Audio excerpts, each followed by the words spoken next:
Varicose veins కి సరైన చికిత్స కోసం సంప్రదించండి ఎవిస్ హాస్పిటల్. నమస్తే, మీరు చూస్తున్న సుమన్ టీవీ. నేను మీ కీర్తి. చిలుకూరి ప్రధాన అర్చకుడు రంగరాజన్పై జరిగిన దాడి గురించి మనందరికీ తెలిసిందే. మరి ఈ విషయాన్ని మనకి వివరించడానికి మనతో పాటు ప్రముఖ ఆస్ట్రాలజర్ బ్రహ్మశ్రీ నందిబట్ల శ్రీహరి శర్మ గురుగారు ఉన్నారు. నమస్తే గురుగారు. వాగర్థ వివ సంపృక్తౌ వాగర్థ ప్రతిపత్తయే జగతః పితరౌ వందే పార్వతీ పరమేశ్వరౌ. ఆదిత్యాయ చ సోమాయ మంగళాయ బుధాయ చ గురు శుక్ర శనిభ్యశ్చ రాహవే కేతవే నమః. శృంగేరి జగద్గురు పీఠాధిపతులకి, కంచి పీఠాధిపతులకి నమస్కారములు తెలియజేసుకుంటూ కార్యక్రమాన్ని ప్రారంభిద్దాం. గురుగారు, మీ వరకు వచ్చే ఉండుంటుంది.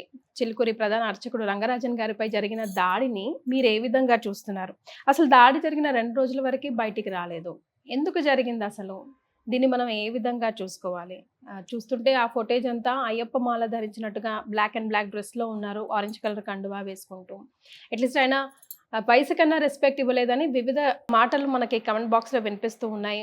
మీరు కూడా మాట్లాడండి అని అడుగుతా ఉన్నారు. సో దాని ఉద్దేశమే మన ఈ కార్యక్రమం. సో మీరేం చెప్తారు గురుగారు? మీరు ఎలా చూస్తున్నారు ఈ సంఘటన మొత్తాన్ని? కాస్త మీరు అన్నట్టుగా ఆలస్యంగానే వెలుగులోకి వచ్చిందమ్మా. అంటే దాడి జరిగినది ఆల్రెడీ 2-3 రోజుల కిందట జరిగినటువంటిది.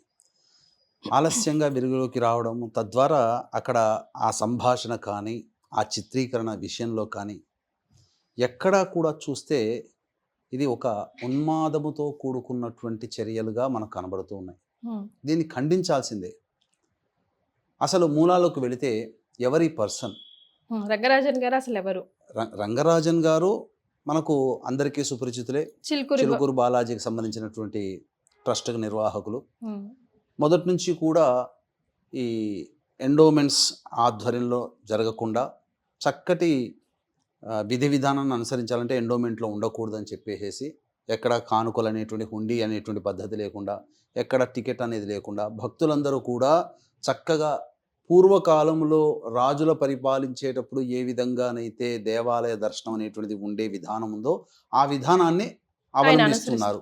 అనేక విధాలుగా గవర్నమెంట్ వాళ్ళు కలగజేసుకున్న సందర్భాలు కూడా కొన్ని ఉన్నాయి, తీసుకోవాలని ఎండోమెంట్ కింద. ఎందుకంటే ప్రాచుర్యం ఉన్నటువంటి దేవాలయం కాబట్టి. కానీ భక్తులే అడ్డుకొని ఉండి దాన్ని రక్షించుకున్నారు. కాబట్టి ఇది కొరగాని కొయ్యగా అయిపోయింది కొంతమందికి. అంతేకాకుండా చిలుకూరు బాలాజీ టెంపుల్ ప్రధాన అర్చకులు ఎవరైతే రంగరాజన్ గారు, వారి కుమారుడు ఉన్నారు, ఈ సమాజం దృష్టిలో ఏంటంటే ధర్మానికి రక్షించే వాళ్ళుగా, ధర్మానికి కట్టుబడి జీవించే విధానాలుగా మనకు కనిపిస్తున్నారు. తద్వారా ఎవరైనా కానీ ఈ ధర్మం గురించి పాటుపడే వాళ్ళు వాళ్ళని కలుపుకొని ఓన్ చేసుకోవాలనే ఉద్దేశం కూడా చాలా సందర్భాల్లో జరిగి ఉంటాయి. కానీ అటానమస్గా ఉండాలనే ఉద్దేశంతో ఎవరికి వారికి కూడాను సపోర్ట్ లేకుండా తమ సంబంధించినటువంటి దాంట్లో చేస్తూ వస్తున్నారు. అనేక విప్లవాత్మకమైనటువంటి సమాజంలో కొన్ని చర్యలు కూడా తీసుకున్నారు. ఎందుకనంటే పూర్వకాలంలో అంటే రామానుజాచార్యుల వారి సిద్ధాంతాన్ని అనుసరిస్తున్నాను అని చెప్పుకుంటూ వస్తూ ఆ కాలంలో అన్ని వర్ణాల వాళ్ళని బ్రాహ్మణులు అణగదొక్కారనే ఉద్దేశం అనేక విధాలుగా ఉన్నది. కానీ ఇది వాస్తవానికి కాదమ్మా. పూర్వకాలం నుంచి ఏ కులం వాళ్ళైనా అందరూ తలెత్తుకొని జీవించగలిగారు తప్ప ఎవ్వరినీ కూడా ఎక్కువ తక్కువ చేయలేదు. ఇది ఎప్పుడు జరిగింది? బ్రిటిష్ వాళ్ళ పరిపాలన వచ్చిన తర్వాత కొన్ని ఇబ్బందికర పరిస్థితులు నూరిపోశారు. విడగొట్టి పాలించాలి, విభజించి పాలించాలి అనే ఉద్దేశం వల్ల మనలో మనకి కొట్లాటలు తీసుకొచ్చే విధంగా చేసుకొచ్చి కొన్ని, ఇప్పుడు ఎవరైనా కానీ ఇప్పుడు ఉన్నారమ్మా, ఏ కులస్తులైనా కానీ స్నానం చేయకుండా ఉంటే ఎవరు దగ్గర రానియరు కదా. ఆ విధానాన్ని పూర్తిగా నెగిటివ్ వేలో ప్రచారం చేసేసారు. ఆ విధంగా జరిగినటువంటిది. సరే, ఇవన్నీ చరిత్ర మనకంతా అనవసరం. ఇప్పుడు ప్రస్తుతం ఉన్నటువంటి ఇష్యూకి సంబంధించి చూసుకుంటే అక్కడ మీరు కూడా చూసుంటారు ఫుటేజ్లో ఒక 2-3 ఇన్నోవాలు దిగడం, అదేదో చీమల బారుడు తీరినట్టుగా చకచక వెళ్ళిపోతారు. అలా ఒక లైన్ మెయింటైన్ చేస్తూ క్రమశిక్షణ పద్ధతిగా అందరూ ఒక మార్చ్ అనేటువంటి చేసుకుంటూ 20-30 మంది దాకా చొరబడి మొదలు తెలిసి వచ్చినటువంటి, అంటే ఇవన్నీ కూడా పూర్తి సమాచారం కాదమ్మా, ప్రాథమిక సమాచారం. పూర్తి సమాచారానికి ప్రాథమిక సమాచారానికి తేడా ఉంది. వీక్షించేటువంటి సుమన్ టీవీ ప్రేక్షకులు గమనించగలరు. మనకు అందినటువంటి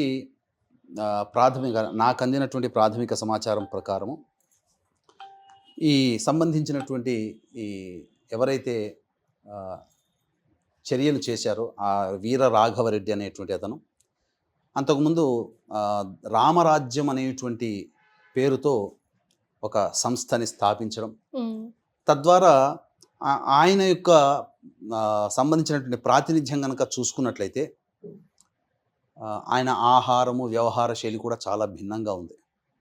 తనకి తాను ఒక సంఘ సంస్కర్తగాను లేకపోతే ఈ సమాజాన్ని ఉద్ధరించేవాడిగా పుట్టినటువంటి వాడిగాను భావించుకోవడం, తద్వారా ఆహార్యము వేషధారణ చూస్తే ఒక అల్లూరి సీతారామరాజు ఏ విధంగానైతే గడ్డములు పెంచి శిఖ పెట్టి ఆంగ్లేయుల మీద పోరాటం చేశాడో ఆ విధంగా సమాజంలో ఉండేటువంటి దుష్ప్రభావం మీద పోరాటం చేయడానికి అనేటువంటి ఆహార్యం మార్చుకోవడం అనేటువంటి పెంచుకోవడం జరిగింది. ఆయనకు సిద్ధంగా ఊహించుకున్నాడు. పైగా ప్రైవేట్ ఆర్మీని కూడా ఏర్పాటు చేసుకున్నాడని చెప్పి మనకు కొన్ని కథనాల ద్వారా తెలుస్తున్నాయి. ఏంటనంటే సమాజంలో అధర్మం తరపున పోరాడాలి అనేటువంటి ఒక ఉద్దేశంతో ఈ విధంగా అతను ఒక మిలిటరీ వ్యవస్థ స్థాపించి 10వ తరగతి పాస్ అయినటువంటి వాళ్ళు 20 ఏళ్ల నుంచి 50 ఏళ్ల వరకు కూడా ఉన్నటువంటి వాళ్ళకి దరఖాస్తులు అనేటువంటి పెట్టాడు. నెలకి 20,000 జీతం, ఆహారము, వసతి అవన్నీ ఇస్తూ భారతదేశంలోనే కానీ ఎక్కడైనా కానీ పని చేయాలి అనేటువంటి ఉత్సాహం ఉన్నటువంటి వాళ్ళ నుంచి దరఖాస్తులు. అదేమీ ఉచితం కాదమ్మా, గవర్నమెంట్ వసూలు చేసినట్టుగా 350 రూపాయలు ఆ దరఖాస్తుకి తీసుకోవడం. పల్లెటూళ్ళల్లో 5,000 10,000తో గడిచిపోతుంది కదా. కూర్చొని తిండి పెట్టి వసతి ఇచ్చి 20,000 ఇస్తున్నారంటే ఎవరు ఆకర్షితులయ్యారు చాలామంది. కొంతమంది జాయిన్ అయ్యారు. ఆయన చెప్పుకోవడం 5,000 మంది జాయిన్ అయ్యారనే ఉద్దేశమో లేకపోతే 5,000 మందిని రిక్రూట్ చేసుకోవాలనే ఉద్దేశమో తెలియదు, కానీ కొంతమంది అయితే జాయిన్ అయ్యారు. వాళ్ళని ప్రేరేపణ చేసి ఒక ఉన్మాదులుగా తయారు చేయడం. అంటే ఒక విధంగా చెప్పాలి అని అంటే సంఘంలో మార్పు తీసుకురావాలనేటువంటి ఒక ఉద్దేశం కనుక ఉంటే అండ్ లా అండ్ ఆర్డర్ని గౌరవిస్తూ లా అండ్ ఆర్డర్ పరిధిలో మనం ఉద్యమాలు చేసుకుంటూ ప్రజలలో చైతన్యం తీసుకొని వస్తే కనుక మీరు అన్నట్టుగా చక్కగా ఉండేది. కానీ ఇక్కడ ప్రజా చైతన్యం కంటే తన స్వప్రయోజనమే, తన యొక్క పేరు ప్రఖ్యాతులు పెరగడం కోసమే ఉద్దేశంతోనే తను అనుకున్నదే నిజము. ఎందుకంటే నాకు ఇతని యొక్క మాట వ్యవహార శైలి ఆయన సంబంధించినటువంటి వీడియోలో కనుక చూసినట్లయితే ఎక్కడో ఒక 5 సంవత్సరాల క్రిందట కులములకు సంబంధించినటువంటి ఒక వీడియో అనేటువంటిది చూశాను. అందులో చాలా చక్కగానే వ్యవహరించాడన్నట్టు అనిపించింది అప్పట్లో. ఎందుకనంటే కులములలో ఉన్నవన్నీ కూడా ఇప్పుడు ఈ మధ్య వచ్చినవి అసలు అందరికీ కులానికి అందరికీ ఆద్యులందరూ కూడా మహర్షులే. కాకపోతే విధి విధానాలు అనుసరించి వాళ్ళు మారారు. ఇలా ఒక్కొక్క కులములో ఉన్నటువంటి ఒక్కొక్క ఋషిని గురించి కూడా తెలియచేశాడు. ఆ ఋషులందరినీ కూడా మనం పూజిస్తున్నాం. ఆ కులానికి ఆద్యులైనటువంటి ఋషులను కూడా చెప్పడం జరిగింది. సో అప్పుడు నేను ఇంప్రెస్ అయ్యాను. బాగానే చెప్తున్నాడు, కరెక్టే కదా, అన్ని కులాలు ఒకటే కదా, మనం మాత్రం ఎందుకు కొట్లాడుకోవాలి? ఎవ్వరు ఏ కులము మీద ప్రతి కులము ఒక కులం మీద ఒక్కొక్క కులం ఆధారపడి ఉంది. చర్మకారుడు చెప్పు లేకపోతే కాళ్ళకు చెప్పు లేకపోతే పాడైపోతాయమ్మా కాళ్ళు. రైతు పండించకపోతే భోజనం దొరకదమ్మా. ఉన్నత వర్గాల వారే చేస్తున్నారా?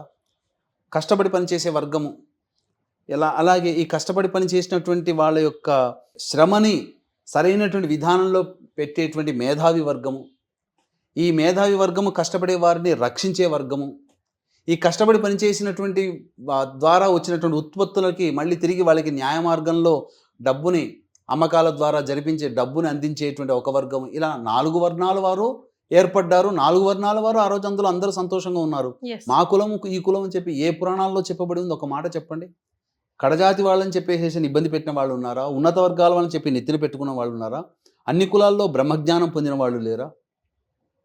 గొప్ప వర్గాల్లో బ్రాహ్మణ క్షత్రియ వైశ్య అని చెప్పుకునేటువంటి వర్ణాల్లో పూర్తిగా ఆచార వ్యవహారాలను మంటగలిపి ఛాందసులుగా చండాలుగా జీవించిన వాళ్ళు లేరా? అలాగే మనం ఈనాడు చెప్పుకున్నటువంటి నిమ్న వర్గాల వారని చెప్పేసి వాళ్ళల్లో గొప్ప ఉన్నతోత్తము లేరా? ఏ వర్గం పనికి చేయకపోయినా ఏదైనా అంతేనమ్మా, శరీరమే. అందుకనే అక్కడ పురుష సూక్తంలో విరాట్ పురుషుడు అయినటువంటి ఆ నారాయణుడి యొక్క సంబంధించినటువంటి దేహం నుంచి అన్ని వర్ణాల వాళ్ళు వచ్చారని చెప్పారు. కాబట్టి ఏ అంగం, ఇప్పుడు మన శరీరంలో కాళ్ళు లేకపోతే మనం సరిగ్గా ఉరగగలమా, నడవగలమా? కళ్ళు లేకపోతే చూడగలమా? నాలుక లేకపోతే చెప్పగలమా? ఏదైనా కానీ బుద్ధి లేకపోతే మనం చేయలేమా, అన్ని వర్ణాల వాళ్ళు ప్రధానం అని చెప్పి అన్ని భాగాల నుంచి సృష్టించాలని చెప్పాడు. కానీ ఇక్కడ విడగొట్టేటువంటి వాళ్ళల్లో ఆ విధంగా చేశారు. ఇంకా ముఖ్యంగా చెప్పాలంటే రంగరాజన్ గారు అనేటువంటి వ్యక్తి అన్ని వర్ణాల వాళ్ళని, నిమ్న వర్గాల వాళ్ళని కూడా మా సమాజం అనేటువంటిది ఉన్నత వర్గాల వాళ్ళందరూ కూడా పోషించారు, చక్కగా చూసుకున్నారనే ఉద్దేశంతో నిమ్న వర్గానికి చెందినటువంటి మేధావి అయినటువంటి వ్యక్తిని తన భుజాల మీద వేసుకొని ఆలయ గర్భాలయ ప్రవేశం చేసి నిరూపించారు. ఇంకొక విషయం చెప్పమంటారా, ఏ వ్యక్తినైతే అతను రంగరాజన్ గారు భుజాల మీద వేసుకున్నారో ఈ రోజున ఆ వ్యక్తి భుజాన వేసుకున్నాడు కదా, ఆ వ్యక్తి అందరి చేత గౌరవింపబడుతూ పూజింపబడుతున్నాడు. శ్రీ శ్రీ శ్రీ ఆదిత్య పరాశ్రీ గారే. మోసిన వ్యక్తి ఎవరో కాదు, ఆదిత్య పరాశ్రీ గారే. నారాయణపేట దగ్గర ఉన్నటువంటి ముగ్గురమ్మల దేవాలయం ఉంది కదా, సుమన్ టీవీ దాంట్లో కూడా చాలా కార్యక్రమాలు చేశారు, ఎంతో సుపరిచితులు. వారు కూడా బ్రహ్మజ్ఞానం పొందిన వారే. వారి యొక్క మంచి విషయాలు చూస్తే అసలు ఎంత గొప్ప జ్ఞానం ఉన్నదని చెప్పి, పురాణాల పట్ల శాస్త్రాల పట్ల ఎంత జ్ఞానం ఉందని చెప్పి. అయితే ఇక్కడ ఎందుకు చెప్తున్నానంటే, అసలు ఆజ్యం ఈ దాడికి ఎక్కడ పడింది అంటారు? ఎందుకు పడింది అని అంటే, ఈయన ఒక రామరాజ్యం అనే పేరుతో ఒక ప్రైవేట్ సైన్యాన్ని ఏర్పరచుకొని భారతదేశం మొత్తం కూడాను తాను విప్లవాత్మకమైన మార్పులు తీసుకురావాలి అంటే, అతనిలో ఒక కోణం మాత్రం మెచ్చుకోవచ్చు. మన ధర్మాన్ని నాశనం చేస్తున్నటువంటి వాళ్ళని ఎందుకు ఉపేక్షించాలనేటువంటి ఒక దృఢ సంకల్పం, పోరాట పటిమ ఉంది. కానీ అది తప్పుదారి పట్టిందమ్మా. ఎందుకనంటే తనకి పేరు రావాలంటే ఇప్పుడు ఒక్కడు పని చేసుకోలేడు కదా, అందరి సహాయ సహకారాలు కావాలి కదా. అందుకని పేరొందినటువంటి వ్యక్తులు కూడా తనల్ని అనుసరిస్తున్నారు, తనల్ని అనుకరిస్తున్నారు, తనల్ని ఆమోదిస్తున్నారు, తనకి ఒక అభిమానులుగా ఉన్నారని చెప్పుకున్నారనుకోండి, అప్పుడు అతని యొక్క ఇమేజ్ పెరుగుతుంది కదా. అందుకని ఎవరు ఉన్నారని చెప్పి చిలుకూరు బాలాజీ ట్రస్ట్ నిర్వాహకులైనటువంటి వాళ్ళని ఫోన్ చేసి చెప్పడం జరిగింది. నిర్ద్వందంగా తోసిపుచ్చాడు. అంతకుముందు కారణం ఏంటంటే, ఈ యొక్క ఆలయంలో జరుగుతున్నటువంటి అక్రమాలకి సంబంధించినటువంటి కోర్టులో పిటిషన్ వేశాడు. ఈయన నువ్వెవడి కోర్టులో పిటిషన్ వేయడానికి, కోర్టును నమ్ముకుంటే వస్తుందా, నా మార్గంలోకి రా, నేను నిరూపిస్తాను, నేను కోర్టును కూడా అడిగేటువంటిది అని చెప్పి కొన్ని. ఇప్పుడు ఎట్లా ఉంటుందంటేనమ్మా, కొంత పురాణాలను అవపోసన పట్టిన తర్వాత అప్పుడు ఏంటంటే ఆ భావజాలాన్ని చెప్పుకుంటూ అందులో ఉన్నటువంటి, ఇప్పుడు ఖురాన్లో మంచి చెప్పబడి ఉంది, చెడు చెప్పబడి ఉంది. బైబిల్ని చూసుకొని మంచిగా ఆచరించే వాళ్ళు ఉన్నారు, దాన్ని చూసుకొని చెడుగా ఆచరించే వాళ్ళు ఉన్నారు. అలాగే ఈ గీతలో ఉన్నటువంటి మంచిదనాన్ని కాకుండా దానికి వ్యతిరేకమైనటువంటి భావాన్ని ఈ సంబంధించినటువంటి వీరరాఘవరెడ్డి అవలంబించడం ద్వారా ఆయనని అడిగితే కాదన్నందుకు కోపంతో ఇగో పెట్టుకొని ఎలాగైనా కానీ నయానా భయానా చెప్పిన వినలేదని చెప్పి ఇక చేతులతో పని చెప్దామని చెప్పి వచ్చాడు. రావడం అటాక్ చేయడము, ఒక రకంగా చెప్పాలంటే ఇది హేయమైన చర్య అని చెప్పవచ్చునమ్మా. ఎందుకనంటే సమాజం ఏమీ ఇది ఆమోదించదు ఇటువంటి చర్యని. ఎవరైతే చేశారో వాళ్ళందరినీ కూడా ఖచ్చితంగా శిక్షించాల్సింది. ఎందుకంటే ఒక వ్యక్తిని అక్కడ కూర్చోబెట్టి చేసినటువంటి విధానం ఏంటమ్మా, ఒక దేవాలయానికి సంబంధించినటువంటి ప్రధాన అర్చకులు, దేవుని సేవకుడు, ఆ దేవుణ్ణి నువ్వు వస్తే నువ్వు నమ్ముకున్నటువంటి దేవుడు ధనుర్బాణాలు పట్టుకొని వచ్చి రక్షిస్తాడా అని చెప్పి దేవుణ్ణి అపహాస్యం చేశాడు. ఎంతటి దౌర్భాగ్యమైనటువంటి చర్యమ్మది. అంతేకాకుండా ఆయనని కూర్చోపెట్టినటువంటి విధానం కూడా, ఇతనేమో కుర్చీలో కూర్చుంటాడా, టేబుల్లో కూర్చుంటాడా, చక్కగా సంధ్యావందనాది క్రియలు చేసుకుంటూ సమాజాన్ని ఉద్ధరిస్తూ దేవునికి అత్యంత ప్రీతిపాత్రుడిగా ఉంటూ తన యొక్క బ్రాహ్మణ సంబంధించిన సమాజంలో జన్మించినట్టుగాను బ్రాహ్మణ కర్తవ్యాన్ని నిర్వహించుకుంటూ సమాజాన్ని ఉద్ధరిస్తూ ఉన్నటువంటి యోగ్యుడైనటువంటి రంగరాజన్ గారిని అలా కూర్చోపెట్టి, ఆయన ఇంట్లో ఒక దోషిగా కూర్చోపెట్టి ఆయన చేత కంటతడి పెట్టించి నా తప్పు అని చెప్పి భయాన నయాన బలవంతంగా ఒప్పించి ఆ వీడియో తీసి తన యొక్క గొప్పతనాన్ని చూపించుకొని ఆ వీడియోని తన వాళ్ళ చేతనే తీయించి తన వాళ్ళ ద్వారానే ఆ వీడియో విడుదల చేశాడు.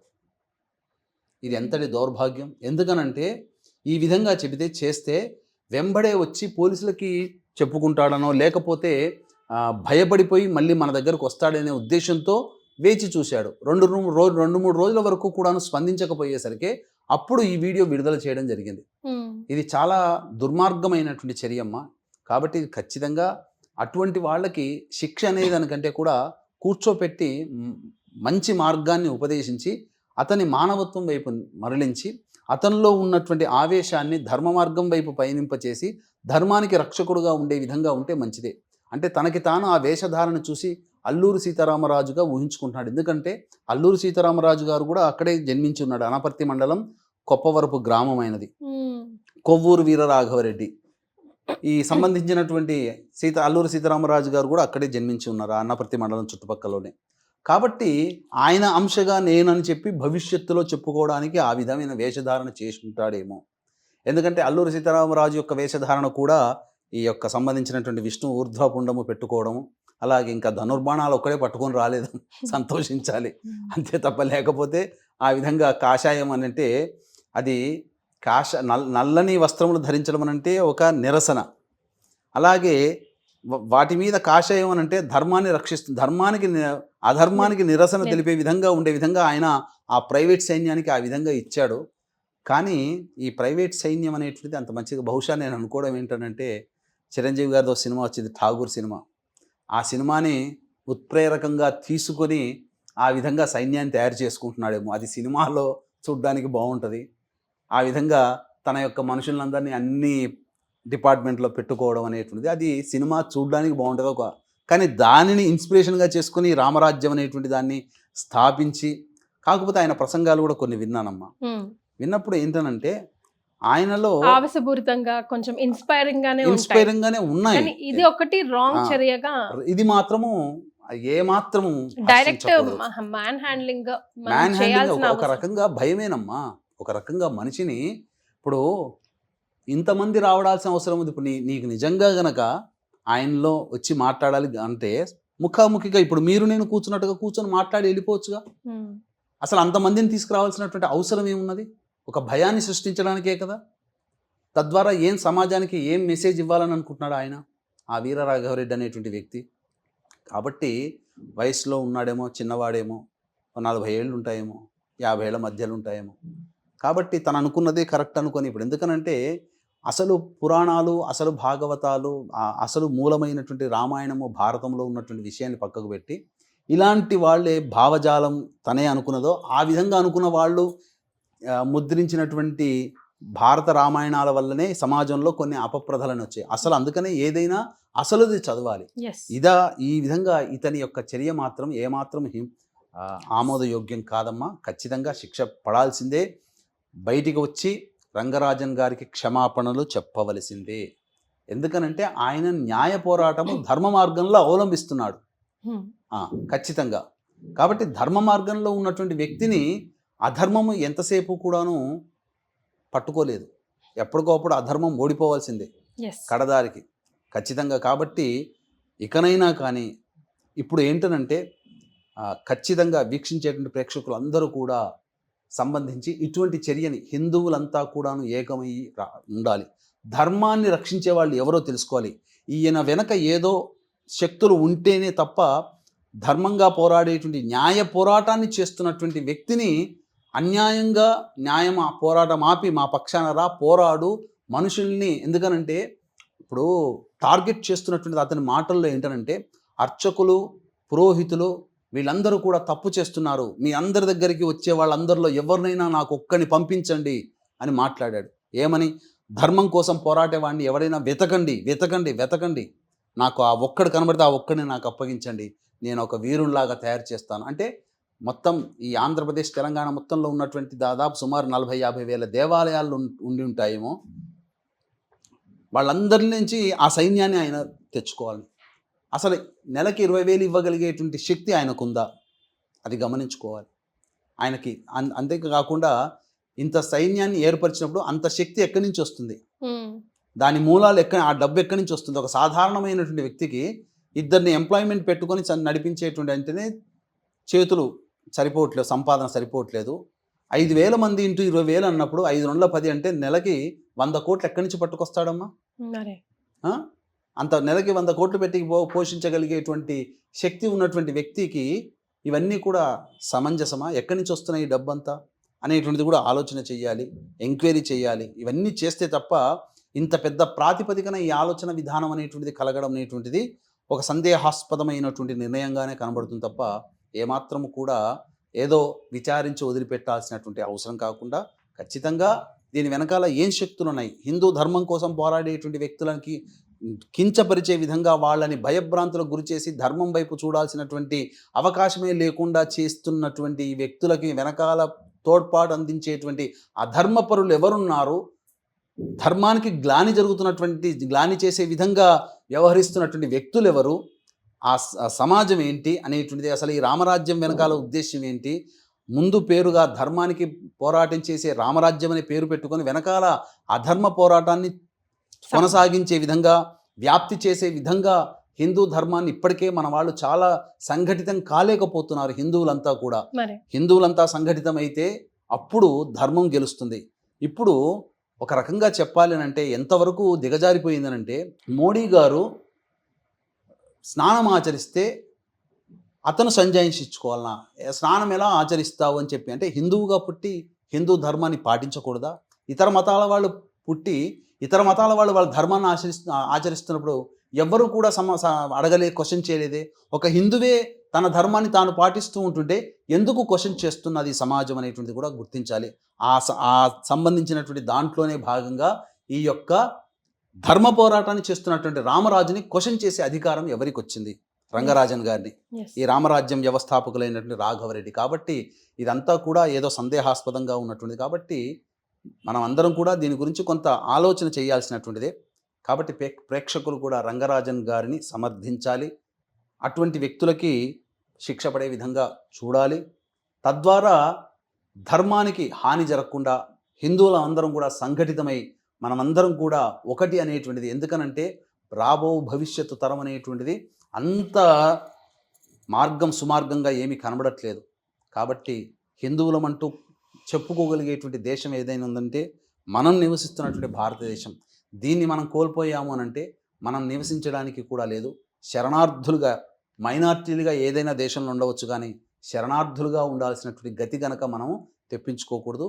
అటువంటి ధర్మం రాదు, అటువంటి సమస్య రాదు. ఎందుకనంటే మన దేశము పుణ్యభూమి, కర్మభూమి, ఎంతోమంది మహానుభావులు జన్మించినటువంటిది. ఒక పక్క హిమాలయాల నుంచి మన దేశాన్ని కాపాడుతున్నటువంటి యోగులు, సిద్ధులు ఎంతోమంది ఉన్నారు. అవసరమైనప్పుడు కొంతమంది రూపంలో మనకు రక్షణ కల్పిస్తారు. ఆ ధైర్యంతో ఉండకుండా మనవంతు కర్తవ్యాన్ని మనం చేసుకుంటూ, మన ధర్మాన్ని మనం పాటిస్తూ, మన వాళ్ళకి ఎవరైనా ఇబ్బంది కలుగుతున్నప్పుడు అందరం కూడా సంఘటితం అవ్వాలి. పక్కవాడికి జరుగుతుంది కదా, వాడికి అలాగే కావాలిలే అని చెప్పి ఊరుకోకుండా, మనవాడు మనకు అతనికి సమస్య ఎదురైనప్పుడు ఎదురెదురుగా చూసుకోవాలి. కానీ ఒక సమాజం నుంచి ఒక వ్యక్తికి సమస్య ఎదురైనప్పుడు మనమందరం కూడా సంఘటితమై అతని పక్షాన నిలబడాలనేటువంటిది విషయాన్ని తెలియచేయడం జరుగుతుంది. చాలా సంతోషం గురుగారు, ధన్యవాదాలు. సర్వం శ్రీ ఉమామహేశ్వర పరబ్రహ్మార్పణమస్తు.